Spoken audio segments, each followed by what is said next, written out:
والصلاة والسلام علی رسول اللہ۔ بدعت کس دور میں ایجاد ہوئی؟ شیخ الاسلام ابن تیمیہ رحمہ اللہ فرماتے ہیں یہ معلوم ہونا چاہیے کہ علوم اور عبادات سے متعلق عام بدعتیں امت کے اندر خلفائے راشدین کے آخری دور ہی سے ظاہر ہونے لگی تھیں، اور اس کی خبر رسول اللہ صلی اللہ علیہ وسلم نے پہلے ہی دے دی تھی۔ آپ صلی اللہ علیہ وسلم کا ارشاد ہے، تم میں سے جو زندہ رہے گا اسے بہت سے اختلافات نظر آئیں گے، لہٰذا ایسے وقت میں میری سنت اور ہدایت یافتہ خلفائے راشدین کی سنت اور طریقے کو مضبوطی سے تھامے رکھنا۔ امت میں پہلے قدریہ، مرجیہ، شیعہ اور خوارج کی بدعتیں ظاہر ہوئی۔ پھر جب حضرت عثمان رضی اللہ عنہ کے قتل کے بعد امت میں تفرقہ پیدا ہوا تو حروریہ کی بدعت ظاہر ہوئی۔ پھر صحابہ اکرام رضی اللہ عنہم کے آخری عہد میں قدریہ کی بدعت ظاہر ہوئی۔ پھر حضرت ابن عمر، ابن عباس اور جابر رضی اللہ عنہم اور ان کے علاوہ کے آخری عہد میں مرجیہ کا ظہور ہوا، اور جہاں تک جہمیہ کا تعلق ہے تو وہ تابعین کے آخری عہد میں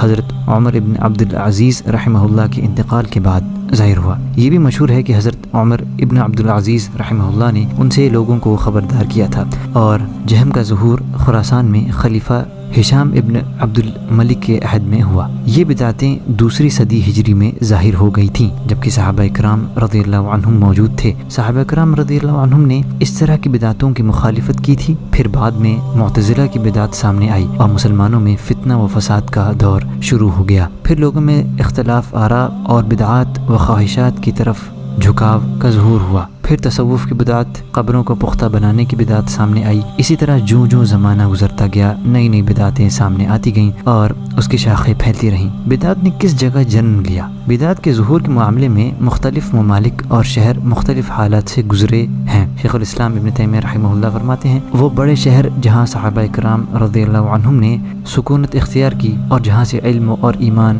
کے چشمے پھوٹے 5 ہیں: حرمین شریف، عراقین یعنی کوفہ اور بصرہ، اور شام۔ انہی 5 شہروں سے قرآن اور حدیث، فقہ و عبادت اور ان کے علاوہ اسلام کے دیگر امور کی نشر و اشاعت ہوئی، اور مدینہ منورہ چھوڑ کر انہی شہروں سے اصولی بدعتیں بھی نکلی ہیں۔ کوفہ سے تشیع اور ارجاء کی بدعت نکلی اور وہاں سے دوسرے شہروں میں پھیلی۔ شہر بصرہ سے قدریہ، اعتزال اور فاسد طریقے عبادت کی بدعتیں ظاہر ہوئیں اور وہاں سے دوسرے شہروں میں پھیلی۔ شام سے قدریہ کی بدعتیں پھیلی۔ جہمیہ کی بدعت خراسان سے نکلی جو سب سے بری بدعت ہے۔ بدعت کا ظہور عموماً ان شہروں میں زیادہ ہوا جو مدینہ منورہ سے زیادہ دور تھے، خاص طور پر حضرت عثمان رضی اللہ عنہ کی شہادت کے بعد جب حروریہ فرقہ وجود میں آیا تو بدعت کا بازار بہت گرم ہوا، اور جہاں تک مدینہ منورہ کی بات ہے تو یہ شہر ہمیشہ بدعت اور خرافات سے پاک رہا۔ اگر کسی نے بدعت پھیلانے کی کوشش کی بھی تو وہ مغلوب اور مقہور ہوا، برخلاف دوسرے شہروں کے جہاں بدعتیوں